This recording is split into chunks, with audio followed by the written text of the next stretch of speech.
ইসলামের আলো উদ্ভাসিত রাখতে হলে ইবতেদায়ীকে জাতীয় করতে হবে এবং তার বাস্তবায়ন অতি দ্রুত বাস্তবায়ন করতে হবে।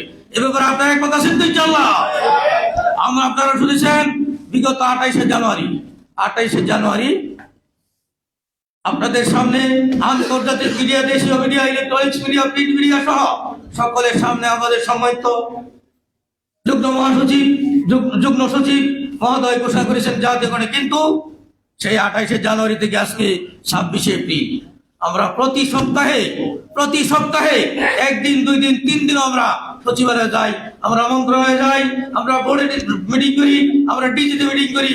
কিন্তু এত সুন্দর আলাপ তারা আমাদের সাথে করে, এত সুন্দর কথা আমাদের সাথে বলে, কিন্তু কথার সাথে বাস্তবতার মিল আমরা খুঁজে পাই না। আজকের বাস্তব প্রমাণ, আমাদের সামনে 2 জন সচিব থাকার কথা, আমাদের সামনে বোর্ড চেয়ারম্যান থাকার কথা, আমাদের সামনে ডিজি মহোদয় থাকার কথা, কিন্তু আজকে তারা কোথায়? বিভিন্ন অজুহাতে, বিভিন্ন সালে আমাদেরকে তারা বোকাচ্ছে, আমাদেরকে তারা কালক্ষেপণ করছে। এটা আমরা চাই না। এই পর্যায়ে আমি ছোট্ট একটা উদাহরণ দিতে চাচ্ছি। সেটা হলো পারস্যের সম্রাট সুলতান মাহমুদ গৌতমী। ওনারা চেয়েছিলেন পারস্যের বিজয় গাথা নিয়ে, পারস্যের শিল্প বিজয় নিয়ে একটা বড় ধরনের ভলিউম তৈরি করার জন্য। সেই জন্য দায়িত্ব দিলেন আবুল কাশেম ফেরদৌসিকে দায়িত্ব দিলেন।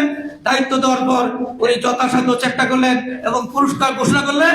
প্রত্যেকটা শ্লোকের জন্য 1টি করে স্বর্ণ মুদ্রা উপহার দেবেন, 1টি করে স্বর্ণ মুদ্রা প্রত্যেকটা প্রচ্ছদের জন্য দিবেন। কিন্তু দেখা গেছে ওরা 6 বছর পরিশ্রম করার পর সেই ভলিউমটা তৈরি করলেন, সেই ইতিহাসটা তৈরি করার পর যখন রাজার কাছে পাঠালেন, রাজা চিন্তা করলেন এতগুলি স্বর্ণ মুদ্রা আমি দিলে আমার পোশাকার গালি হয়ে যাবে। উনি স্বর্ণ মুদ্রার পরিবর্তে রৌপ্য মুদ্রা দিয়ে সেই কবি ফেরদৌসিকে সন্তুষ্ট করতে চাইলেন। কবি ফেরদৌসি সন্তুষ্ট হলেই না, পাশাপাশি ফুলরে সরিয়ে দিয়ে সমস্ত রৌপ্য মুদ্রাগুলি সরিয়ে দিয়ে চলে গেলেন। অনেক দুঃখ নিয়ে চলে গিয়ে অসুস্থ হয়ে গেলেন। প্রায় বেশ কয়েক বছর চলে গেল। এর মাঝে রাজা বুঝতে পারলেন যে আসলে আমার ভুল হয়েছে।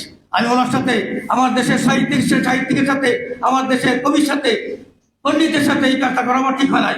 উনি ভুল বুঝে অবশেষে আবার স্বর্ণমুদ্রা দিয়ে পাঠালেন, ওনার সভাসদদেরকে দিয়ে স্বর্ণমুদ্রা দিয়ে পাঠালেন। কিন্তু ইতিমধ্যে অনেক সময় পেরিয়ে গেছে। তখন স্বর্ণমুদ্রা দিয়ে পাঠালেন, স্বর্ণমুদ্রা যখন ওনার বাড়ির পাশে নিয়ে তারা বসলেন, দেখেন ওনার কবর, ওনার লাশটা মৃত্যু মনে মরা গেছে, ওনার লাশটা খাটিয়েতে উঠিয়ে কবরে নিয়ে যাচ্ছে। আমি বলতে চাচ্ছি, একটাই শিক্ষা উন্নয়ন বাংলাদেশের পক্ষ থেকে আজকে যে কন্ডাক্টর, সে বলতে চাচ্ছিল আমরা মরতে চাই না, আমরা মরে আমাদের প্রাপ্য পেতে চাই না, আমরা হসপিটালে বসে আমাদের ন্যায্য অধিকার পেতে চাই না, আমরা সুস্থ অবস্থায় স্বাভাবিক অবস্থায় আমাদের ন্যায্য অধিকার পেতে চাই। কি বলেন আপনারা? এক কথা আছেন তো? আমরা ইতিমধ্যে সংগ্রাম করেছি, আন্দোলন করেছি, প্রয়োজন আজকে থেকে, আগামীকালকে থেকে আমরা সচিব আন্দোলন করবো ইনশাআল্লাহ। কি বলেন আপনারা? প্রয়োজন আমরা আগামীকালকে থেকে প্রয়োজনে আমরা সিদ্ধান্ত নেব, পরামর্শ করে আমরা সিদ্ধান্ত নেব। সেই সিদ্ধান্তের আগে আপনারা থাকবেন, আমাদের পাশে থাকবেন এবং আমাদের আন্দোলন জাতীয়করণের যে ঘোষণাটা হয়েছে, যে প্রতিজ্ঞা আমাদের যে প্রতিশ্রুতি হয়েছে, সেটা বাস্তবায়ন করতে হবে। শেষ পর্যন্ত আমি বলতে চাচ্ছি, এই সরকার অন্তর্বর্তীকালীন সরকার, এই সরকার ফ্যাসিস্ট সরকার, এই সরকার বৈষম্যবিহীন সরকার। এটা আমরা স্লোগানে শুনে থাকি। আমার দুটি সন্তানই এই বিগত সরকারের শেষ পর্যন্ত আন্দোলনে 2টি সন্তানই আহত হয়েছিলেন। ছোটটা কাঠ পেয়েছে, তো এই তো বলতে চাচ্ছি, আমাদের সন্তানের রক্ত দিয়েছে কেন? এই বৈষম্যের জন্য। এই বৈষম্য থাকবে না, এই বৈষম্য বাংলাদেশে আর থাকতে পারে না। সেটা আমরা সহ্য করবো না। আমাদের দাবি অতি দ্রুত বাস্তবায়নের ব্যবস্থা করতে হবে। সম্মানিত সচিব মহোদয় আজকে এখানে যারা উপস্থিত রয়েছেন, সম্মানিত সাংবাদিক ভাইরা, আপনারা আমাদের দাবিগুলা, আমাদের বক্তব্যগুলা আশা করি সরকারের সর্বোচ্চ মহল পর্যন্ত পৌঁছে দিবেন। আমাদের সন্তানরা রক্ত দিয়েছে, আমাদের সন্তানরা আহত হয়েছে, তারা বারবার যুগ দেখতেছে তাদের পিতারা বিনা পরিশ্রমীকে ন্যায্য অধিকার বঞ্চিত, তারা মৌলিক অধিকার বঞ্চিত। এই অবস্থায় তাদেরকে নিয়ে লালন পালন করতে হচ্ছে, তাদেরকে নিয়ে আমরা দিন যাপন করতে হচ্ছি। সুতরাং তারা বিষয়টা উপলব্ধি করে তারা সেই সংগ্রামে চাপিয়ে পড়ছিলেন। সেই সংগ্রামের ফল আপনারা আজকে অন্তর্বর্তীকালীন সরকার। সুতরাং আপনারা যদি আমাদের পাশে না বুঝেন, তাহলে আমরা সেই ভাষায় ব্যবহার করবো যেই ভাষা আপনাদেরকে বোঝাতে সক্ষম হবো ইনশাআল্লাহ। আপনারা এই কথা সত্য। সবশেষে বলতে যাচ্ছি, সকল ফাইল লয়ে চলে আমাদের ফাইল কেন তোলে না? একই সাথে বিধি উপদেষ্টা তৌহিদুজ্জামান সাহেব স্বাক্ষর করে গেলেন কয়েকটা ফাইলে, কিছু কিছু ফাইলের বাস্তবতা দেখা পাচ্ছি, কিন্তু আমাদের ফাইল কেন লড়ে না? আমাদের কেন ভাগ্যের পরিবর্তন হয় না? সেখানে কারা কাজ করছে, এই কলকাঠি কারা লাগছে, তাদেরকে চিহ্নিত করতে হবে, তাদের বিচার করতে হবে। এবং আমাদের দাবি অতি দ্রুত চলতি মাসের ভিতরে, আজকে 26 তারিখ, এই মাসের ভিতরেই আমাদের গেজেট আকারে আমাদের নীতিমালাকে গেজেট করতে হবে। আমাদের আপনাদের সরকারের পক্ষ থেকে যে প্রতিশ্রুতি হয়েছিল, সেই প্রতিশ্রুতির বাস্তবায়ন আগামী 4 দিনের ভিতরে করতেই হবে ইনশাআল্লাহ। তো বলতে যাচ্ছি, আমরা চাই মানবতা সেবা, আমরা চাই আমাদের ন্যায্য অধিকার, আমরা চাই আমাদের মৌলিক অধিকার, অধিকার চাওয়া এটা অন্যায় কিছু নয়, এটা আমরা গণতান্ত্রিক দেশ। এইখানে নাগরিক আমরা যে ট্যাক্স দেই, আপনাদের সচিবদেরকে আমাদের ট্যাক্সের টাকা দিয়ে বেতন দেওয়া হয়, আপনাদের উপদেষ্টাদেরকে বিভিন্ন সুযোগ সুবিধা, গাড়ি থেকে আরম্ভ করে এসি থেকে বাড়ি সকল সুযোগ সুবিধা আমাদের ট্যাক্স থেকে দেওয়া হয়। সুতরাং আমরা দেশের জাতির কর্ণধার, আমরা দেশের জাতি শিক্ষক। এই জাতি শিক্ষক অবহেলা থাকবে, বিনা অনাহারে থাকবে, অর্ধাহারে থাকবে, বিনা চিকিৎসা মারা যাবে। এটা জাতির জন্য কলঙ্ক, এটা জাতির জন্য কলঙ্ক। এই কলঙ্ক বোঝানোর জন্য সম্মানিত উপদেষ্টা পরিষদের, সম্মানিত প্রধান উপদেষ্টা, শিক্ষা উপদেষ্টা এবং সংশ্লিষ্ট যারা রয়েছে সকলের প্রতি আমাদের আহ্বান, এবং বিশেষ করে আজকের মিডিয়ার বাইরে প্রতি আমার অনুরোধ, আপনারা আমাদের মেসেজে পৌঁছে দিবেন, আপনারা আমাদের সহযোগী ছিলেন, আমাদের সহযোগিতা করবেন। আপনাদের জন্য আমরা কৃতজ্ঞ, আপনাদেরকে ধন্যবাদ জ্ঞাপন করি। এবং আজকের উপস্থিত হয়েছেন সম্মানিত ভাইয়েরা, আপনারা ছিলেন নিরাশ হবেন না। ইসলামী ইসলামী আল্লাহ রহমতুল্লাহ, তোমরা আল্লাহ রহমতুল্লাহ নিরাশ হলো না, তোমার ইমানদার নিরাশ হতে পারে না। ইনশাআল্লাহ আমরা নিরাশ নই, আমরা আমাদের প্রতিশ্রুতি বাস্তবায়ন করবো। সেই প্রত্যাশা রেখে সকলের আহ্বান রেখে শেষ করছি। আসসালামু আলাইকুম ওয়া রাহমাতুল্লাহি ওয়া বারাকাতুহু। আপনি যাইবেন, এটা সবাই জানে। ধন্যবাদ হাফিজ মাওলানা আহমদ আলীকে। সবচেয়ে কষ্ট না কথা বলতে পারছে না, বেড়ে যাচ্ছে, কারণ আপনাদেরকে কোলে কাঁধে পিঠে নিয়ে এত উনি ধরতেছেন, আমরা তো ভাষা ঘর ওটা। তো আলোচনা নিয়ে আসছেন তামিল মিল্লাত কামিল মাদ্রাসার প্রিন্সিপাল মুফতি মিজানুর রহমান। উনি যখন করোনা ছিল, কেউ ছিল না, মিজান সাহেবকে আমরা পেয়েছি, পিছে বসে থাকতেন, জোর করে ধরতাম, ভাই একটু কথা বলেন। জি, আবার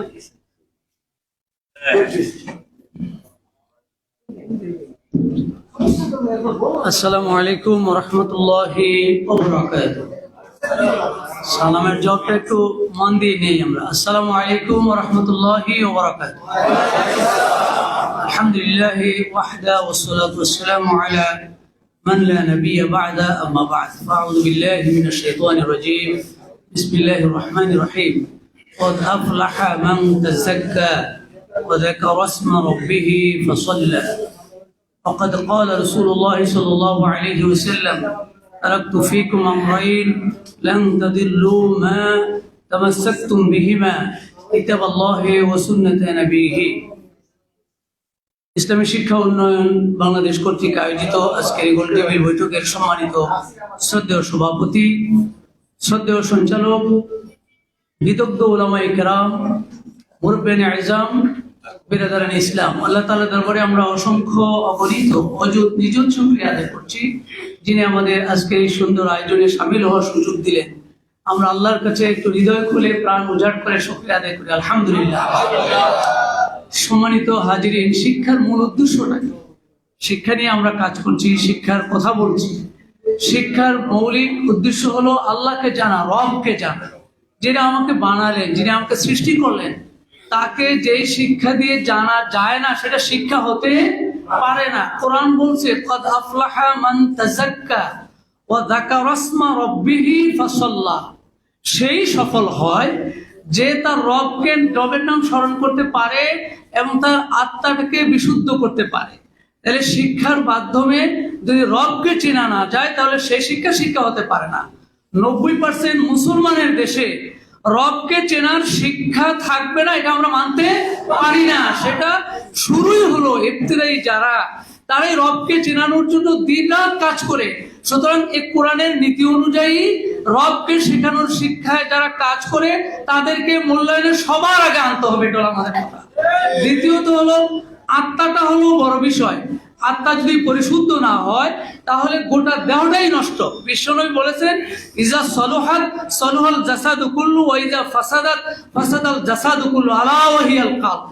নবী বলেন, তোমার দেহের ভিতরে যে জিনিসটা আছে এটা যদি শুদ্ধ থাকে, ঠিক থাকে, গোটা দেহ ভালো, আর এটা নষ্ট হলে গোটা দেহটাই নষ্ট। সুতরাং এটাকে যারা পিউরিফিকেশনের কাজ করেন, পরিশুদ্ধের কাজ করেন, তারাই আসলে শিক্ষাবিদ, তারাই আসলে আসল শিক্ষিত। কি বলে? সেই জন্য জন মিল্টন বলেছেন, education is the harmonious development of body, mind and soul. আত্মাকে যে পরিশুদ্ধ করতে পারে, দেহকে পরিশুদ্ধ করতে পারে, সেটাই শিক্ষা। সে শিক্ষার কথা আমরা বলছি, কোরআন আমাদেরকে এটা বলছে। সুতরাং আমাদের স্পষ্ট কথা, যেখান থেকে কোরআন শেখানো হয়, কোরআনের সবক যেখানে শুরু হয়, তাদেরকে মূল্যায়নে সবার আগে আনতে হবে।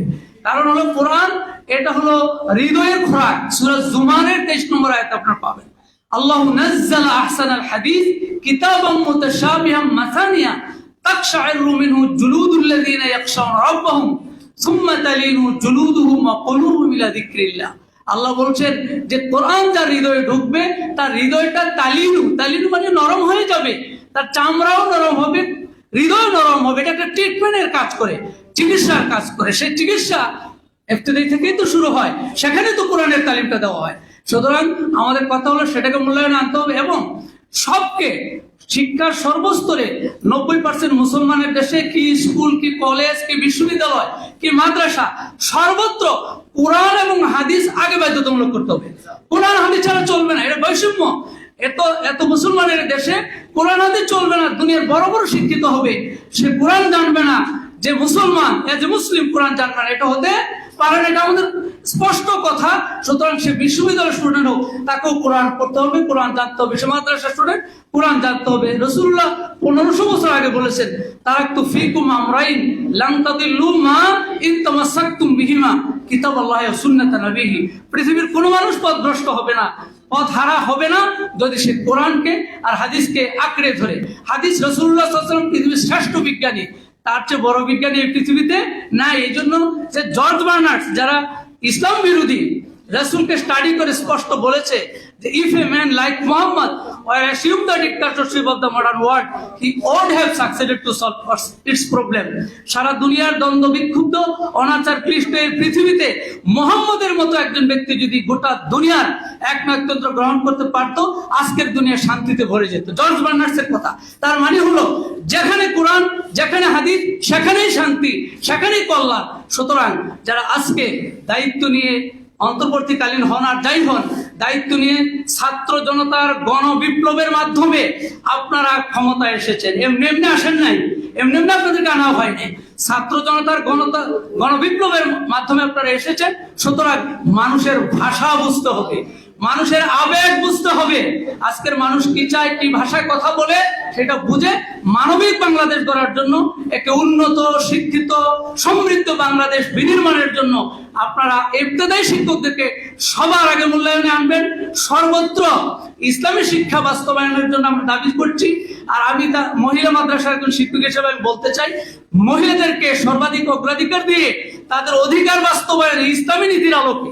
বিশ্বনবী 1500 বছর আগে বলেছেন, আর দুনিয়া কুল্লুহা মাতাউন ওয়া খায়রু মাতাইদ দুনিয়াল মারআতুস সালিহা। পৃথিবীর সবই সম্পদ, তবে সবচেয়ে সেরা সম্পদ হলো সতী একজন নারী। এই নারীকে সতী বানানোর জন্য, নৈতিকতা সম্পন্ন বানানোর জন্য সবচেয়ে অগ্রাধিকার দিয়ে আপনারা একটা সুন্দর বাংলাদেশ বিনির্মাণের কাজ করবেন। ইসলামী শিক্ষা উন্নয়নকে অবশ্যই মোবারকবাদ, অনেক অনেক মোবারকবাদ। এই সমস্ত আয়োজনগুলি করার মাধ্যমে জাতির বিবেককে নাড়া দেওয়া, প্রশাসনকে নাড়া দেওয়া। আল্লাহ রাব্বুল আলামিন আমাদের সকল দাবিগুলি যথাযথভাবে বাস্তবায়নের তৌফিক দান করুন বলে আমিন। হাদা মা ইনদি ওয়াল ইলমু ইনদাল্লাহ আলাইহি তাওয়াক্কালতু ওয়া ইলাইহি উনীব। আসসালামু আলাইকুম ওয়া রাহমাতুল্লাহি ওয়া বারাকাতুহু। ভাই, একদিন আগে ধরে লেগে গেছে, তারে সহকর্মী আপনার রাস্তায় গ্রামছি, কি অন্যায় করছিল মুফতি বিধান টেনে নিয়ে রাখছে। কি অন্যায় করছিল সে? ধন্যবাদ মুফতি মিজানুর রহমানকে। আমাদের অনেক মেহমান আছে, মুফতি মহিউদ্দিন আছে, কিন্তু ইফতেদারি কথা তো ইফতেদারি আলাদা বলতে হবে। হ্যাঁ, আমি অনুরোধ করব রেজাউলকে এই প্রোগ্রাম সাজানোর জন্য অনেক টাকাই 2 দিনে রেজাউল খরচ করছে, আরো খরচ আছে, সময় দিছে, শ্রম দিচ্ছে, আপনাদেরকে ফোন দিচ্ছে এই সচিবদের সাথে। তা আমাদের দাবির মধ্যে আছে, ইফতেদাই তো আছি, প্রত্যেক গ্রামে ওয়ার্ডে ইফতেদাই জাতীয়করণ। তার সাথে আমাদের নতুন দাবি এবছর যোগ হয়েছে, যেটা মিজান সাহেব বলছে, প্রতি উপজেলা একটা দাখিল, একটা ফাজিল কামিল, একটা মহিলা মাদ্রাসা। এই দেশে হাজার হাজার স্কুল, গার্লস কলেজ জাতীয়করণ হয়েছে না? তাই একটা করে মহিলা মাদ্রাসা, একটা দাখিল ফাজিলকে আমাদের দাবি। আপনার কি একমত? ইফতেদার সাথে আমরাও এটাও জানাচ্ছি। আমরা কয়েক বছর আগে এই সেমিনার এখানে দাবি জানাইছিলাম ইমামদের বেতন, আল্লাহ কবুল করুন, সেটাও হচ্ছে। আমরা এই নিজাম সাহেবদের এই দেশ থেকে বানর তাড়াইছি, আমরা এই দেশ থেকে মঙ্গল শোভাযাত্রা তারা দূর করছি, অনেকগুলো কাজ করছি। এখানে একটা নৌকা আর এখানে একটা লাগাই, তখন আমি জামাত ইসলামের রুকন আবার স্বীকার করলাম, তারপরে এই কাজ করছি। আমার সংগঠন থেকে আমি অনুমতি দিয়ে করছিলাম, কি করবো, বিলিক না। কথা বলছেন জনাব মোহাম্মদ রেজাউল হক, মহাসচিব, ইবতেদায়ী শিক্ষা উন্নয়ন, চাঁদা মুক্ত সংগঠন। বিসমিল্লাহির রহমানির রহিম। ইন্নাল হামদুলিল্লাহ ওয়া সালাতু ওয়া সালামু রাসূলুল্লাহ সাল্লাল্লাহু আলাইহি ওয়াসাল্লাম। ধন্যবাদ এবং কৃতজ্ঞতা জানাই আপনারা যারা সারা বাংলাদেশ থেকে আমার মতো একজন অধম শিক্ষকের ডাকে সাড়া দিয়ে এই অর্থ, সময় এবং শ্রম এখানে জাতীয় প্রেস ক্লাবে ব্যয় করতেছেন। এর জন্য সর্বপ্রথমে আপনাদের প্রতি আমার কৃতজ্ঞতা এবং সেই সাথে ইবতেদায়ী শিক্ষা উন্নয়ন বাংলাদেশের পক্ষ থেকে আপনাদেরকে অভিনন্দন ও শুভেচ্ছা। গত 28 জানুয়ারি 2025 স্বতন্ত্র ইবতেদায়ী মাদ্রাসা জাতীয়করণ সহ 6 দফা দাবি যে বাস্তবায়নের যে ঘোষণা, সেই ঘোষণা দ্রুত বাস্তবায়ন দাবিতে আজকের এই গোলটেবিল বৈঠক। এই গোলটেবিল বৈঠকে উপস্থিত পত্র বৈঠকের সম্মানিত সভাপতি এবং ইসলামী শিক্ষা উন্নয়ন বাংলাদেশের সম্মানিত সভাপতি, এই গোলটেবিল বৈঠকে উপস্থিত বিভিন্ন পর্যায়ের নেতৃবৃন্দ, ইসলামিক স্কলার্স এবং বিভিন্ন বিশ্ববিদ্যালয়ের অধ্যাপক বৃন্দ সহ বিভিন্ন গোয়েন্দা সংস্থা এবং সাংবাদিক বন্ধুগণ, সকলের প্রতি আমার সংগঠনের পক্ষ থেকে অভিনন্দন ও শুভেচ্ছা এবং সেই সাথে সালাম। আসসালামু আলাইকুম। আজকের প্রোগ্রামের উদ্দেশ্য কি? আজকের প্রোগ্রামের উদ্দেশ্য যে গত 28 জানুয়ারি আমাদের যে জাতীয়করণের ঘোষণা সহ 6 দফা দাবি বাস্তবায়নের জন্য যে ঘোষণা হয়েছিল, সেই ঘোষণার অগ্রগতি সম্পর্কে জানবো। এখানে 2 জন সচিব, একজন সিনিয়র সহকারী সচিব, একজন যুগ্ম সচিব উপস্থিত থাকবেন, যারা আমাদের ইবতেদায়ী মাদ্রাসা আয়োজনীয় কার্যক্রম চালাচ্ছিল। এর জন্য আপনাদেরকে মূলত আহ্বান করা এবং আপনার আজকের প্রোগ্রামের উদ্দেশ্য হচ্ছে যে এই প্রোগ্রাম থেকে আমাদের জাতীয়করণ বাস্তবায়নের এবং 6 দফা দাবি বাস্তবায়নের কতদূর এগুলো, সেই উদ্দেশ্যই আপনাদেরকে ডাকানো। তো এই প্রোগ্রামের খরচ আপনারা জানেন যে 120টা সিট সহ এই প্রোগ্রামের হল ভাড়া 15,000 টাকা এবং আজকে আমাদের চেয়ার সেট করা হয়েছে 250। সেখানে এক্সট্রা খরচ, টেবিল সাজানো, ব্যানার, এরপরে আপনাদের দুপুরের খাবারের ব্যবস্থা করা হয়েছে প্রত্যেকের, অতিথি সহ প্রত্যেকের, ইনশাআল্লাহ। তো এই প্রোগ্রামের লক্ষাধিক টাকা প্রায় খরচ। আমি বুকে হাত দিয়ে বলতে পারি যে আপনারা যারা সামনে আছেন অন্তত পক্ষে 500-1000 টাকা এই প্রোগ্রামের জন্য দিয়েছে বা নিয়েছে, এরকম কোনো বিষয় নাই। আমাদের কেন্দ্রীয় কমিটির কিছু সদস্য ইচ্ছাকৃত কেউ 500, কেউ 1000 টাকা দিয়েছেন। আজকে সকালবেলা আমি ঘোষণা দিয়েছিলাম যে যেহেতু বাইরে একটা প্রোগ্রাম হচ্ছে, সমস্ত সকালের নাস্তা আমি সহ আমার সাথে যারা ছিল কেউই করেনি। কেন? কোনো হোটেলে খাবার নাই। তো আমরা একটা হোটেলের সাথে কন্ট্যাক্ট করলাম যে দুপুরের খাবারটা আমরা এখানে করা যায় কিনা, এবং প্রত্যেককে এসে ঘোষণা দিলাম যে দুপুরের খাবার বাবদ যদি আপনারা একটা অ্যামাউন্ট জমা দিতেন তাহলে এইখানে খাবারটা এসে ওই হোটেল কর্তৃপক্ষ দিয়ে যেত পানি সহ। কিন্তু এর মধ্যেও দুঃখের বিষয়, অনেকে দিয়েছেন অনেকে দেন নাই। হ্যাঁ, আলহামদুলিল্লাহ যারা দেননি। তো আমাদের আসলে বর্তমান পরিস্থিতি কি এটা জানার জন্য আমাদের মূল উদ্দেশ্য বা এখানে আসা। আপনারা জানেন যে বিগত শিক্ষা উপদেষ্টা 28 জানুয়ারি 2025 ঘোষণার পর বিগত শিক্ষা উপদেষ্টা গত 5ই মার্চ তেনার শেষ কর্মদিবসে নতুন শিক্ষা উপদেষ্টার কাছে যখন দায়িত্বভার গ্রহণ বুঝিয়ে দেন, তখন আমাদের দুইটি প্রস্তাবনায় বাংলাদেশের শিক্ষা ব্যবস্থায় দুটি প্রস্তাবনায় স্বাক্ষর করেছিলেন। একটি স্বতন্ত্র ইবতেদায়ী মাদ্রাসা এমপিওকরণ 1 নাম্বার, 2 নাম্বার যে প্রস্তাবনায় স্বাক্ষর করেছিলেন এমপিওভুক্ত শিক্ষকদের উৎসব ভাতা সহ মেডিকেল ভাতা, বাড়ি ভাড়া বৃদ্ধি। আমরা সকলে অবগত হয়েছি গত 5 মার্চ বাংলাদেশের সমস্ত প্রায় জাতীয় পত্রিকা সহ জাতীয় টিভি চ্যানেল সেগুলোতে খবর আসছিল যে 40 বছরের বঞ্চনা ঘুষতে যাচ্ছে স্বতন্ত্র ইবতেদায়ী মাদ্রাসা। এটা অনেক পত্রিকার শিরোনাম ছিল যে 40 বছরের বঞ্চনার সমাপ্তি ঘটতে যাচ্ছে ইবতেদায়ী শিক্ষা উন্নয়ন ইবতেদায়ী মাদ্রাসা। তা আসলে 5 মার্চের পর এখন পর্যন্ত আবার 5 এপ্রিল 1 মাস আরো 20 দিন, 1 মাস 20 দিন। আসলে এর মধ্যে গতকাল বাংলাদেশের কালের কণ্ঠ সহ কয়েকটি পত্রিকায় দেখলাম যে উৎসব ভাতা যা ছিল তার ডবল করা হয়েছে, প্রজ্ঞাপন রেডি। কিন্তু আসলে ইবতেদায়ী মাদ্রাসা কি হলো? প্রথমে তো ইবতেদায়ী বলছিল, তারপরে না এমপিওভুক্ত শিক্ষক কর্মচারীদের উৎসব ভাতা, বাড়ি ভাড়া বৃদ্ধির কথা। কিন্তু গতকাল আমরা নিউজ দেখলাম কালের কণ্ঠ সহ কয়েকটি দৈনিক আমাদের বার্তা দৈনিক শিক্ষা.com-এও আসছে যে তাদের প্রজ্ঞাপন রেডি। তো তাহলে আমাদের প্রজ্ঞাপন কোথায়? এটা 1 নাম্বার। 2 নাম্বার কথা ছিল জনাব এস.এম. মাসুদুল হক, যুগ্ম সচিব কারিগরি ও মাদ্রাসা শিক্ষা বিভাগের দায়িত্বে, উনি ইবতেদায়ী মাদ্রাসা নিয়ে কাজ করতেছেন। উনি বলছিল যে 31 মার্চের মধ্যে নীতিমালা হবে, এবং আমরা রমজান মাসে 5 মার্চ রমজান মাসে আমরা মাদ্রাসা বোর্ডে একটা কর্মশালা এই নীতিমালা নিয়ে করেছি, এবং এরপর 19 মার্চ রমজান মাসেই আর সেই মাদ্রাসা শিক্ষা অধিদপ্তর কর্তৃক একটি কর্মশালা ছিল আন্তর্জাতিক মাতৃভাষা ইনস্টিটিউট, সেখানে ছিলাম। আসলে কি 31 মার্চ নীতিমালা গ্যাজেট হয়েছে? জানেন আপনারা নীতিমালা গ্যাজেট হয়েছে?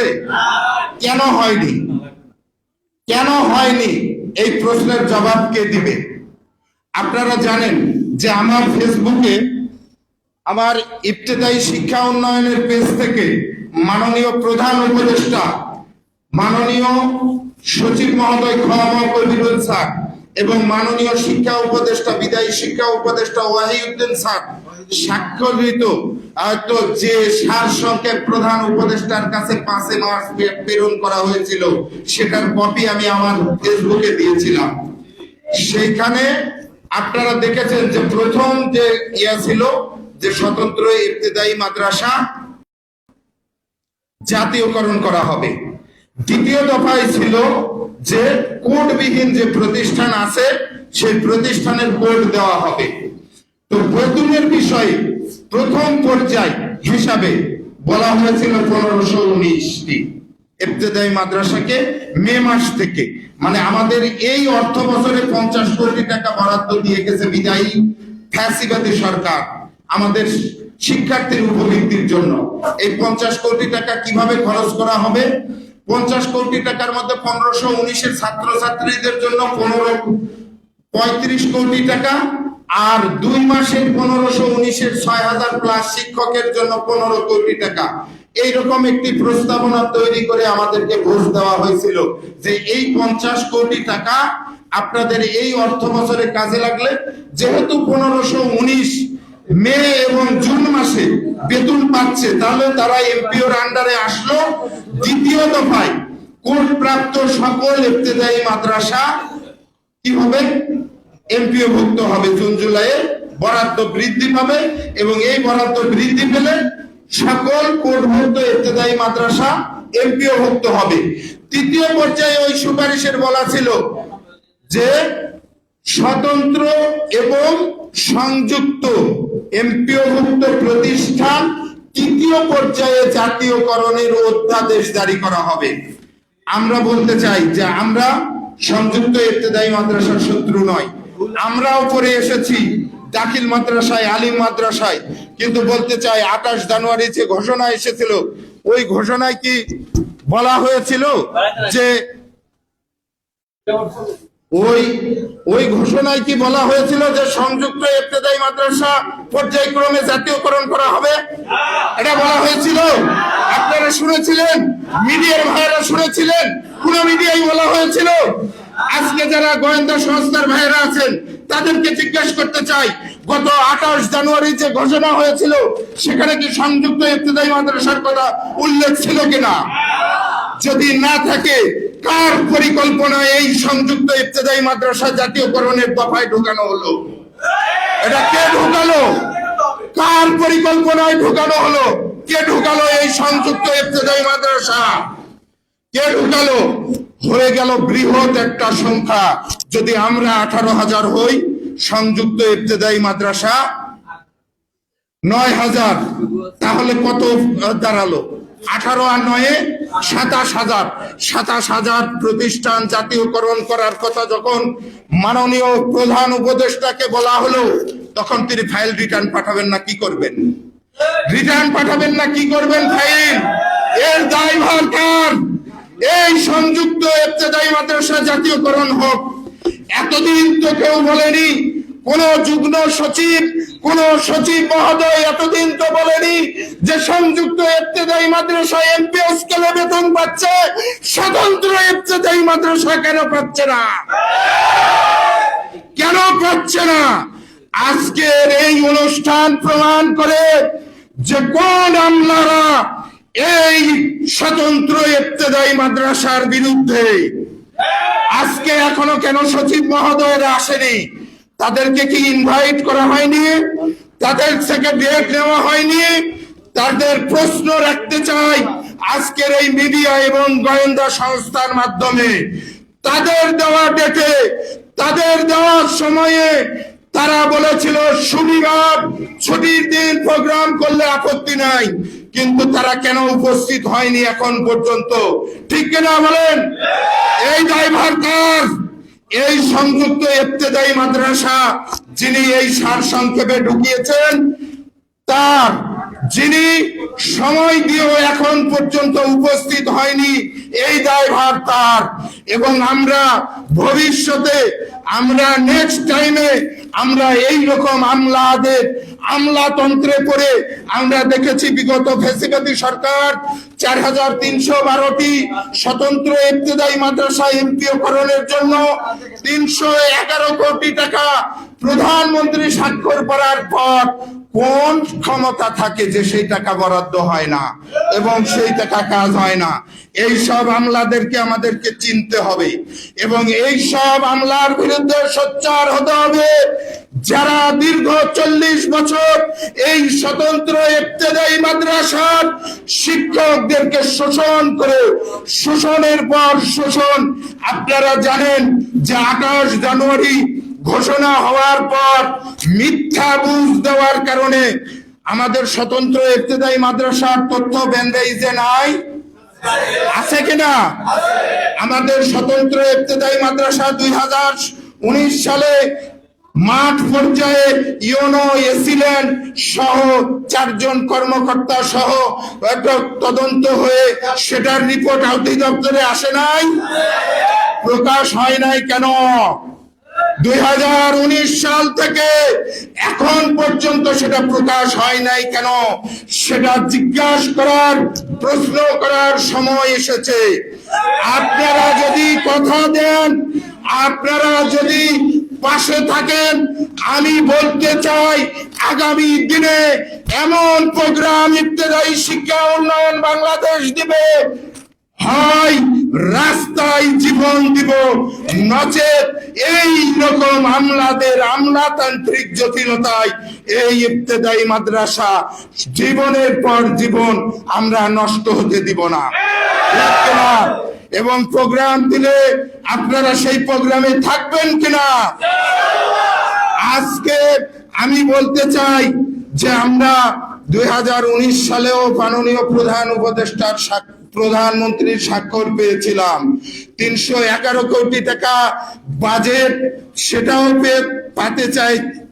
পাইছিলাম, কিন্তু সেটা এই আমলাতান্ত্রিক জটিলতায় নষ্ট হয়ে গেছে। বিগত জানুয়ারি মাসে বাংলাদেশের পত্র পত্রিকা দেখেন, মিডিয়া দেখেন, স্বতন্ত্র ইবতেদায়ী মাদ্রাসারা নির্বাচনের আগেই সুখবর পেতে যাচ্ছে এবং নির্বাচনের আগেই স্বতন্ত্র ইবতেদায়ী মাদ্রাসার ছাত্রছাত্রীরা উপবৃত্তির আওতায় আসছে। এই নিউজ হয়েছিল কিনা? টাকা বরাদ্দ হয়েছে কিনা? 50 কোটি টাকা বরাদ্দ হয়েছে। কোন স্বতন্ত্র ইবতেদায়ী মাদ্রাসার ছাত্রছাত্রীরা উপবৃত্তি পেয়েছে? পায়নি। কেন? টাকা পড়ে আছে। বর্তমান নতুন বাজেট হচ্ছে, টাকা রিটার্ন যাচ্ছে, সেই টাকার ব্যবহার কার কারণে আটকে আছে এটা প্রশ্ন করবেন কিনা? এবং যারা এই টাকা আটকিয়ে রাখছে তাদের বাংলার মাটিতে বিচারের আওতায় আনতে হবে।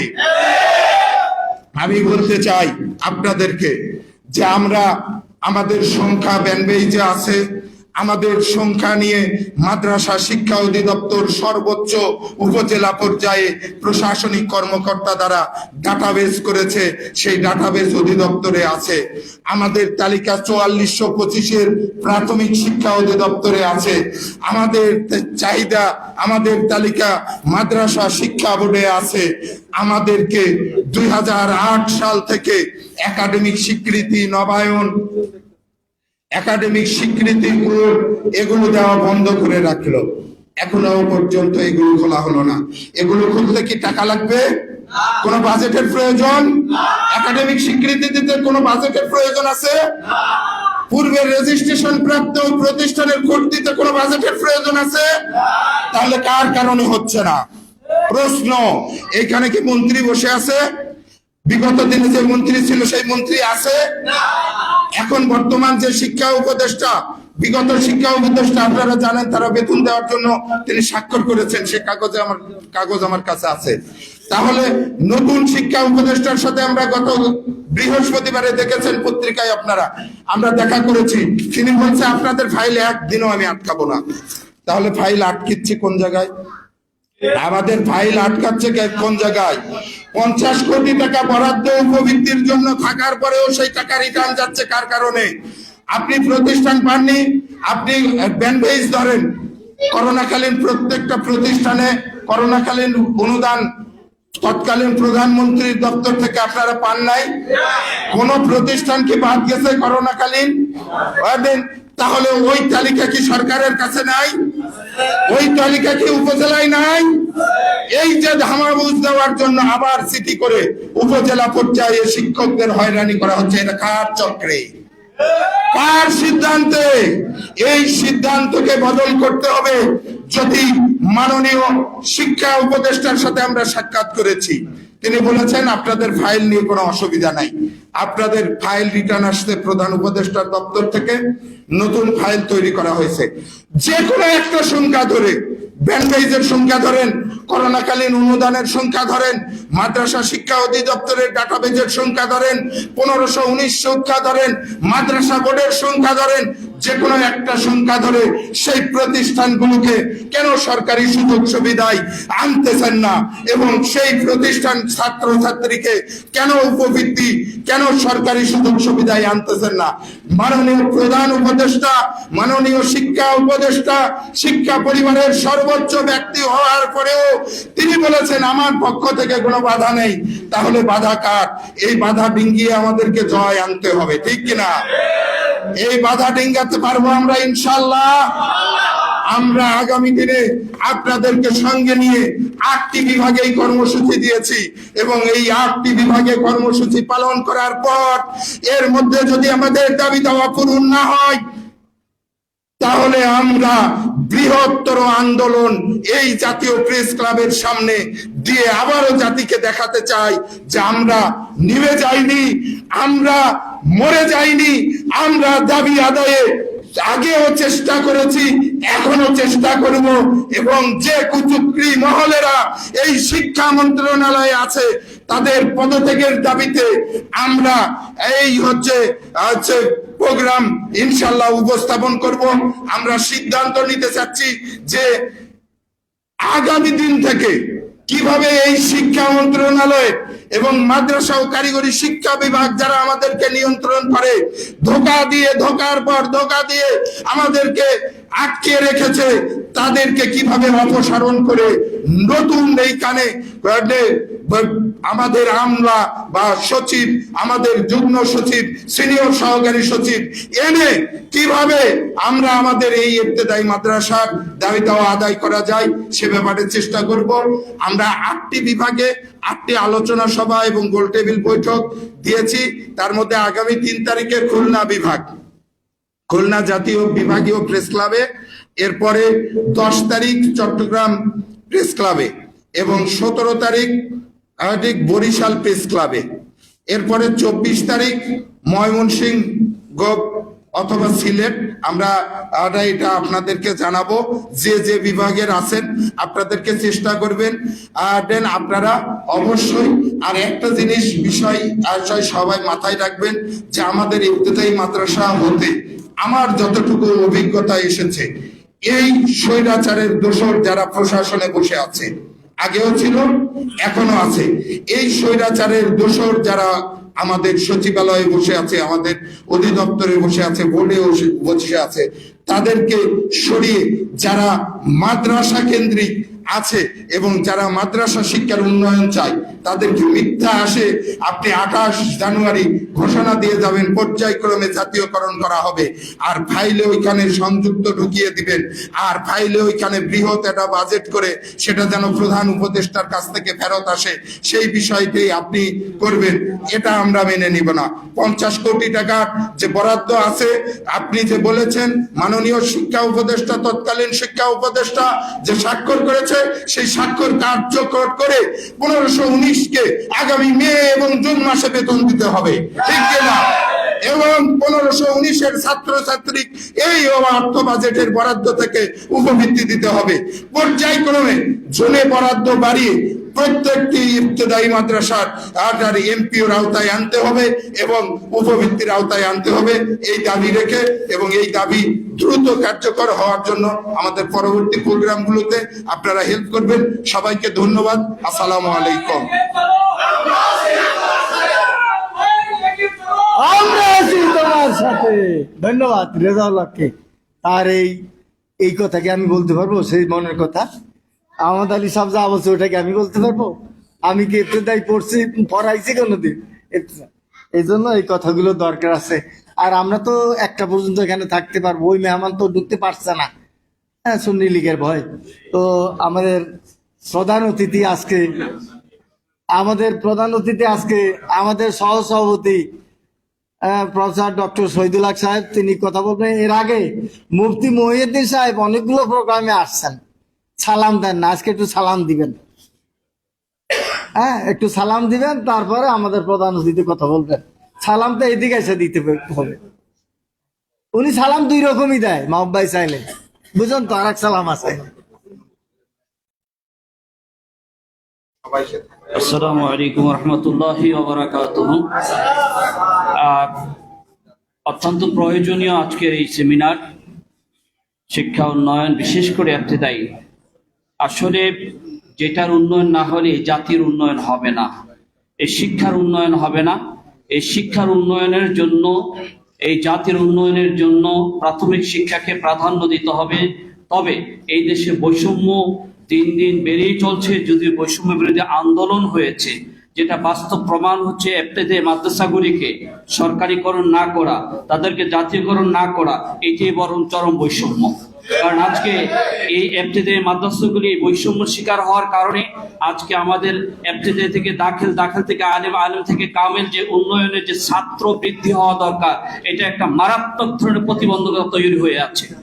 এই প্রতিবন্ধকতা তৈরি থেকে মুক্তির জন্য আজকের যেভাবে সম্মিলিত আন্দোলন করছেন, আগামী দিনে আজকের যে কর্মসূচি এখানে ঘোষণা করা হয়েছে, রেজাউল ভাই সেই কর্মসূচি বাস্তবায়নে সকলে ঐক্যবদ্ধ হয়ে সারা বাংলাদেশে যদি আপনারা সেমিনার সিম্পোজিয়াম এই দাবি করতে পারেন, ইনশাআল্লাহ আজ না হয় আগামী দিন এই দাবি বাস্তবায়ন হবেই হবে ইনশাআল্লাহ। তো এই দাবি বাস্তবায়নে আগামী দিনের স্বপ্ন নিয়ে আজকের ঐক্যের প্ল্যাটফর্ম করে তোলে আমরা আমাদের দাবি একাত্মতা ঘোষণা করে আমার সংক্ষিপ্ত বক্তব্য এখানে ঘোষণা করছি। আসসালামু আলাইকুম রহমতুল্লাহ। মারহাবা, মারহাবা মুফতি মহিউদ্দিন সাহেবকে। আমরা চিটাঙের প্রোগ্রামে ওনাকে চাই, ওনার বন্ধু হোক, মুরব্বী হোক, পিএসপির সুফি মিজান সাহেবকেও চাই। আপনারা কি চান? তো আমাদের প্রধান অতিথি, আমাদের ইসলামী শিক্ষার সহসভাপতি কথা বলবেন। এর আগে আমি আপনাদের কয় দফা? 6 দফা না? 6 দফা। আমিও 6 দফা আজকে দাবি জানাবো। জাতীয় প্রেস ক্লাব অনুষ্ঠান ইসলামী শিক্ষা উন্নয়নের পক্ষ থেকে 6টা দাবি জানাচ্ছি। দেখি আপনারা। অনতি বিলম্বে ইবতেদায়ী নীতিমালা বাস্তবায়ন করে সমস্যা সমূহ সমাধান করতে হবে। 2, মাদ্রাসা বোর্ড থেকে মঞ্জুরি প্রাপ্ত সকল স্বতন্ত্র ইবতেদায়ী মাদ্রাসা এমপিওভুক্ত করতে হবে। এমপিওভুক্ত না হলে কিন্তু জাতীয়করণ হয় না। প্রতি উপজেলায় একটি দাখিল, একটি আলিম, একটি ফাজিল কামিল, একটি মহিলা মাদ্রাসা সরকারিকরণ করতে হবে। স্কুল আছে না? কলেজ আছে না? মহিলা কলেজ আছে না? 92% মুসলমানের দেশে হবে না কেন? এই দাবি আমরা তুলছি। 4, 3টি সরকারি আলিয়া মাদ্রাসার বিদ্যমান সমস্যা সমূহ দ্রুত সমাধান করতে হবে। ভাই, 3টা আলিয়া মাদ্রাসার প্রিন্সিপালের কাছে শখ মাহবুর রহমান সাহেব আমাকে বানিয়ে দিয়েছেন, আমি পাঠিয়েছি। এটা থাকলে এটা দেখে বলতে পারতাম। আমরা আলিয়া মাদ্রাসা নিয়ে, ফাজিল কামিল মাদ্রাসার প্রিন্সিপালদেরকে নিয়ে আমরা আলাদা একটা ওয়ার্কশপ করবো। আপনাদেরকে এটা কষ্ট দিব না। দেশের মসজিদ সমূহের সম্মানিত ইমাম মুয়াজ্জিনের ভাতা প্রদানের দাবি আগেও জানাচ্ছি, এখনো জানাচ্ছি। শতকরা 92% মুসলমান দেশের শিক্ষা সর্বস্তরে ইসলাম শিক্ষা, ধর্ম শিক্ষা বাধ্যতামূলক করার জোর দাবি জানাচ্ছি। আপনার কি একমত? না হাত তুলে আল্লাহ নারে তাকবীর, নারে তাকবীর। বন্ধুগণ, আমাদের সহসভাপতি, আজকের প্রধান অতিথি প্রফেসর ডক্টর শহীদুল হক সাহেবকে শেষ বক্তব্য রাখার অনুরোধ করছি। অনেক কষ্ট করেন। একসময় একটা মিটিং করে আমার কাছে টাকা নাই, আর পারছি না দেনা দিতে। এই গোপন কথা বললাম, সব নষ্ট হয়ে যাবে। পরে লিখলাম কমিটির কাছে, ভাই আমি তো আর পারছি না, দেনাটা পরিশোধ করছে। আমি দেখলাম হুট করে মোবাইলে আওয়াজ হয়েছে 10,000 টাকা। খুঁজতে খুঁজতে এই ক্ষতি আমার কেনা করলাম। শহীদুল হক সাহেব।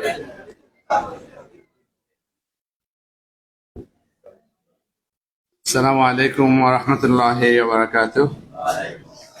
الحمد لله رب العالمين، والصلاة والسلام على أشرف الأنبياء والمرسلين وعلى آله وأصحابه أجمعين. أما بعد, মহান আল্লাহ তাআলার দরবারে অশেষ শুকর যে আজকে ইসলামী শিক্ষা উন্নয়ন বাংলাদেশ আয়োজিত গোল টেবিল বৈঠকে আমাকে হাজির হওয়ার তৌফিক দিয়েছেন। আলহামদুলিল্লাহ। আমি ক্ষমা চেয়ে নেই যে আসলে ওই যে আপনারা বলেন না যে যাকে ওই যে কবু আসিবি সে ধ্বংসেরই জানে।